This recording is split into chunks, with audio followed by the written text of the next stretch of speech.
Well, today we're having a look at that lovely Peckett in the Peckett Works livery. We'll talk about the livery in a little bit, but this has been out of the box, but there were a couple of issues with it. I have shelf layout, you've seen a couple of times, and this is not chipped. It's going to be running DC, but it was making a tick, tick, tick, tick, tick, tick, tick, tick, tick noise. And so we've got it back on the bench to have a look. I have a problem with that. Brand new, straight out of the box locomotive. Lovely looking thing, but it puts a bit of a taste in your mouth when you've then got to start working on them. Why don't you send it back in? Well, I live in America, and Margate is a very long way away from here, and it takes forever.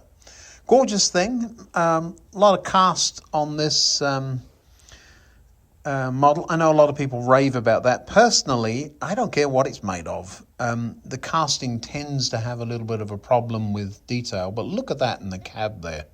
Just gorgeous.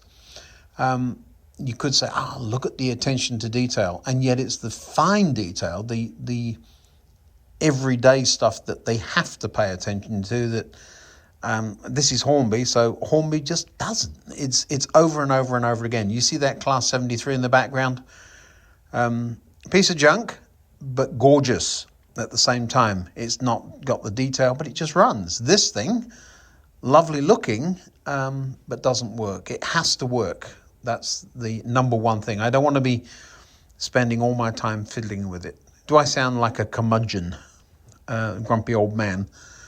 Some of the one of the three out of the last of the summer wine. For those of you English will know what that is. Okay, let's have a look at see what the problem was. Now, I don't know if you can see, but there is a contact right there that isn't where it's supposed to be. It's bent. It works, but as it goes, the wheels go around, the spokes of the wheels catch on that thing, and it's only a matter of time before it rips it off. So here comes a repair. You'll see how it gets bent. So when you put the base keeper plate on, the contacts are attached to it. Now, we've not taken this off. This is how it came. And once it's off, I'll try and show you. It's going to be a little awkward showing you what that is. You see how loose that front coupling is? That's the other issue. The first loop it did running around, that coupling fell out on the track. Now, there's nothing, I'm looking there, there's nothing appears to be bent. It's probably a poor coupling. I don't think it's the chassis itself, but it could be. But I don't have a spare coupling. I need to order some. But you see, again, I shouldn't have to order spare parts for a new model. And it just leaves a bad taste in your mouth. We've got to take the screws out of that base keeper plate. At least there are screws. I usually have a little holder. That I keep telling you I have that to put all the little bits in, but I haven't had it the last couple of times. And off it comes. There you go. Just lifts straight out. There's no wires, which is really handy. And I'm trying to bend it with my thumb there. Not sure how successful that will be. Really needs straightening out with a small pair of pliers or something and flattening against the side. But it's got to touch the rim of the wheel. So there is a tolerance involved there.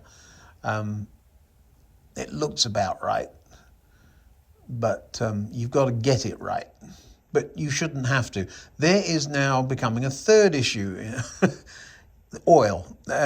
Why do they put so much stinking oil in these things? I mean, they need to be lubricated, but not this much. I mean, it's everywhere. And I just, again, attention to that kind of detail, and Hornby would be a whole lot better off in my view.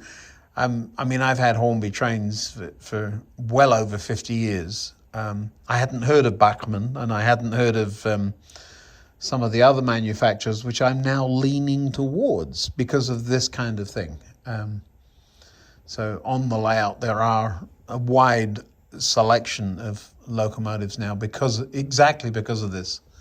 The fine detail, not being right and repeatedly having to go in and sort it out. What I'm pointing out there is there are 2 pins that make contact with the base keeper plate, and the idea there is, I like it because you don't have wires hanging around. So it makes contact, they're sprung, and when you put the base keeper plate on, those contacts make contact. I'm going to show you why that's important in just a moment. But all I've done in showing you that, I haven't paid attention to that contact.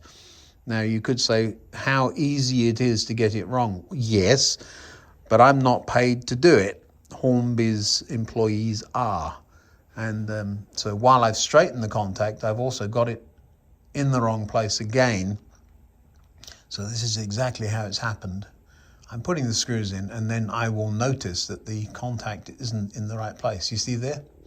It isn't on the rim, it's on the tire. And so that needs to go other side. And the base keeper plate will have to come back off again. You can't bend it around because then you put a kink in the contact. And I'm guessing that's what happened the first time. He's trying to tighten it up. I'm trying to lift the base keeper plate up enough with the screws in place, but no, they've got to come out. And the other one. Now this time we'll try and get the contacts in the right place first time. There we go.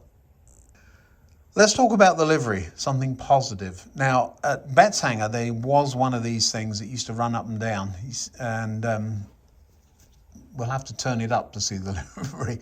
I could never work out as a kid whether it was blue or green, and the answer was yes. There are photographs of the locomotive in both blue and green. I'm guessing it would be National Coalboard blue. But the thing was always so filthy, you actually couldn't really tell. This is a Peckett works livery, so that clearly won't count. You saw me wiggle the wheels side to side there. The reason they have to be sprung is exactly because of that. As these locomotives go round corners or across points, the wheels do move, and so they need to stay making contact. And that's why a rolling road or just putting a battery on the wheels isn't sufficient. You've actually got to run them, and sometimes that will be the problem, is that when the axles move left to right, they then don't make contact. The reason I'm doing this now isn't so much does it work, but does it bend the contact back out? And it seems not to. It seems to be working. He's wiggling the battery back and forward, side to side. And of course, you've got to have the base keeper plate tight enough to make sure those pins, those sprung pins, you see, I'm pushing down on the hook, but that hook is not staying in. But the base keeper plate's got to be far enough down to make contact with those pins. Now the issue is that the coupler just falls out. You see me, I'm just picking it up. I'm not having to lever it or bend or twist. It just falls out. So we've got to come up with a solution. What I'm going to do is find a piece of something really thin, and it will be one of the window scraps from a Metcalf kit. I'll show you that in just a second. Having a look at the coupling. Is there anything visibly wrong with it? Nope. But here's again the thing. Whoever put that in must have known that it was loose. So the quality control at Hornby, I'm afraid, is, in my experience, is appalling. And here's why it affects me more than most. I can't just send it back. It's weeks. You have all kinds of customs issues and VAT issues and all of that good stuff if you're not careful. And I don't believe it's the right thing to do to blame Rails or whoever it is I've got this one from. It's not their fault that Hornby can't put a model together. This is the plastic that covers the box, the packaging. But same idea. I sometimes use those for glazing. So what I'm doing is cutting a strip off. You see that there? I'm going to square it up and then trim it down. The Metcalf one I thought was a bit thick. And what I'm doing is I'm going to jam it under the base keeper plate and across the coupling. Now the disadvantage of this is that it lifts the base keeper plate away from those contacts just a bit. So you've really got to make sure that the screws are tight. The plate is plastic, so it should bend enough to make those contacts still make contact. And indeed, it has run beautifully since. And the idea here is that the little piece of clear plastic will stick out across the end of the coupling. So I'm going to tuck it in under there up to the screw, and then the end of it will just be beyond the place where the coupling sits. The reality is I would still be able to lift the coupling out should I need to, and when I find another one, replace it, and I could just tug on that plastic and it would come out. Very easy to knock off those whistles, and so you saw me jam it into the sponge here. I wouldn't want this locomotive upside down on the cutting mat there. That would be a disaster for the whistle. So that's why the cutting mat is sitting on foam. Now I'm losing the coupler. Pop it in first, and then you're going to need to use pliers. Your finger and thumb are like tree trunks. There you go. That goes under the front of the base keeper plate. I did check to see if the keeper plate had a lip on either side, and it does not. So it is just flat. And then we'll tighten the screw up.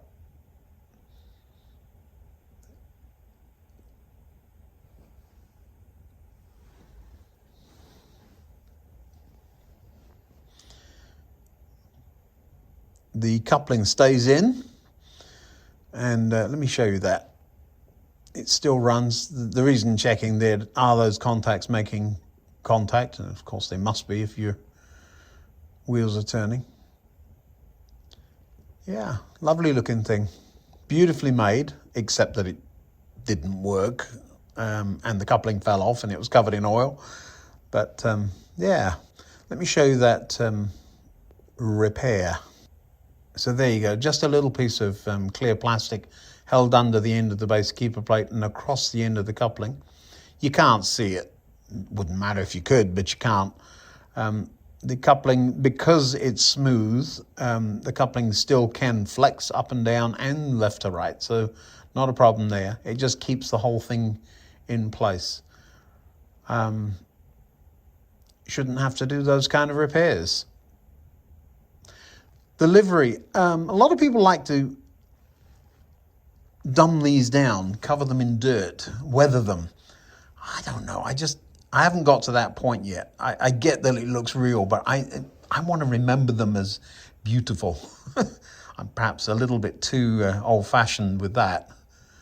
But I never did see one of these clean, so perhaps I need to just brave it and cover it in grime. Then it won't matter if it's green or blue, will it? Because it was so, I mean, these things were so filthy that you couldn't tell. I never ever saw this thing running and could tell what color it was.